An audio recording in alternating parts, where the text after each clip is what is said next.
So we certainly hope that each and every bit of information we bring you will help you in your day-to-day. You know, we caught conversation from Jim Clingman, who is the executive director of the Greater Cincinnati, Northern Kentucky African American Chamber of Commerce, and Ken Bridges, who is one of the founders of the Mata Network. Their conversation described some of the things that are occurring within the Mata Network. We certainly hope that this information that we're bringing you will help you in your day-to-day. Give a listen. Once again, this thought of us coming together economically is spreading around the country.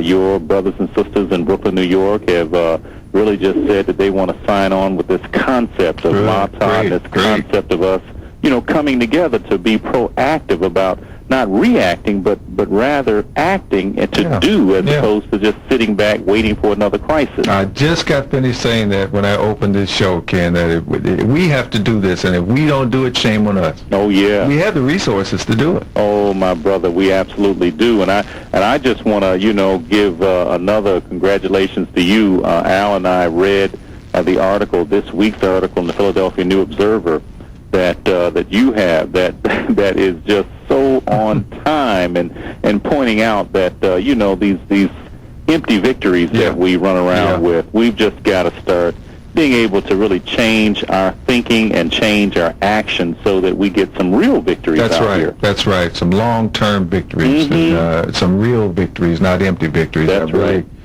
Think that a lot of times, we go down the wrong road, or we'll go down the right road, but we'll get to a certain point and things will stop. And, we have to learn how to connect with one another. Absolutely. And let those who are doing certain things continue to do those things and trust those people enough to do those things. Well, that's one of the things that we talk a lot about, is that this Willie chip that we've got in us is one of the main things that chip does, is it stops us from being able to have the kind of trust that we've got to have. That's right. And the respect for the various talents that each of us have. I mean, God has fixed it so that everybody doesn't have the same talent. That's right. We've got to work together to say that this person can do this. I've got to give them the green light to do that and support them in what they're doing. This thought of us coming together economically is continuing to grow and spread, and there's just a lot of excitement. We're planning to be back in Cincinnati soon in terms of the efforts with Mata. And we've just got to continue to keep the drumbeat going, because we've got work to do. Yeah. Well, I'll be beating the drum. I beat it every day here, Ken, and certainly I'm part of Mata, and I look forward to working with you continuously, you and Al and the other brothers and sisters around the country. Yes. Around the country who are involved in Mata. And one sister who is a guest of the daytime talk show, Sister Rosie Milligan, out in L.A. Yes. Next time she's on Lincoln Ware show here in Cincinnati, I'm going to talk to her about Mata as well. Because people in Cincinnati really love her. Oh, they don't know that she's Mata. Oh, she's very, very special. Yeah. She has a tremendous organization in Los Angeles. Yeah. And she is outstanding sister. But the truth of the matter is, Jim, is that what we're finding out and we're seeing is that there are an awful lot of brothers and sisters who are very, very serious about us changing our condition as a people. And I'm just impressed with what I see as I go around the country, that we've got so much talent and so many people that are committed to not just talking about changing, but actually, walking the walk, not just talking the talk. That's right. Rosie's one of those people for sure. Yeah. You were one of those people for sure. I was with Claud and Anderson, Dr. Claud Anderson and Bob Law. They're just like that for sure. And there are some great brothers and sisters in Cincinnati that are following the leadership that you're providing there in terms of this whole economic thought.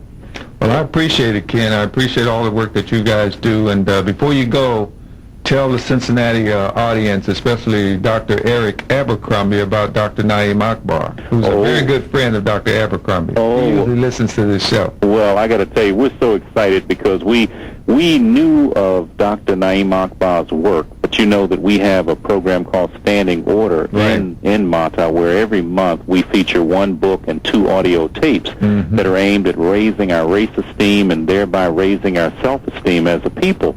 And we've got hundreds of people in the Mata network that are on Standing Order. Well, in August, we featured a book by Dr. Naeem Akbar, Breaking the Chains of Psychological Slavery. We followed that up the following month with a book by Dr. Carter G. Woodson, The Miseducation of the Negro. Right. And when we did The Miseducation of the Negro, we then said, the most obvious thing for us to do, since we've been miseducated as a people, we need a book that will focus on what real education should be about.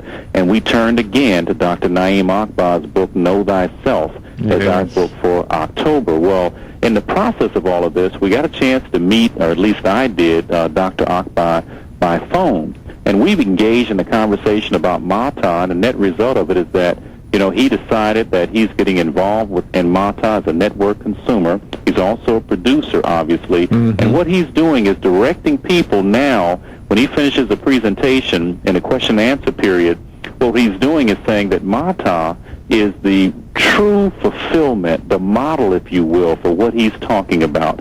In each of the books that we featured, he has a section where he talks about the fact that the only way that we can break the chains of psychological slavery is that we've got to raise our African consciousness. Right. And he talks about how lonely of a walk that is, how lonely it is when you decide to raise your consciousness.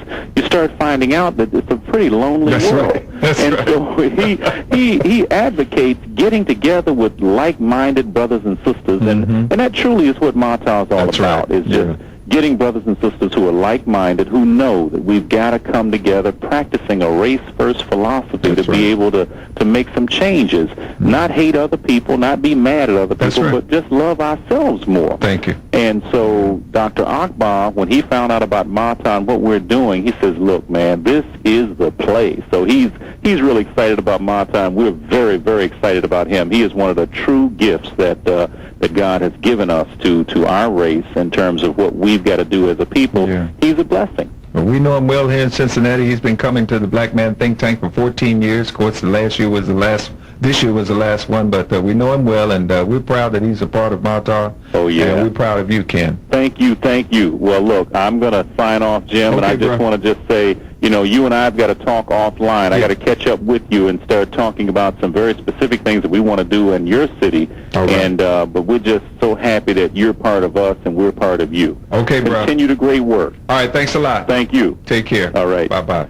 All right, that was Ken Bridges out of Philadelphia. We'll be right back after this message. Raise our food just like the man. And of course, that was conversation that we caught from Jim Clingman, the executive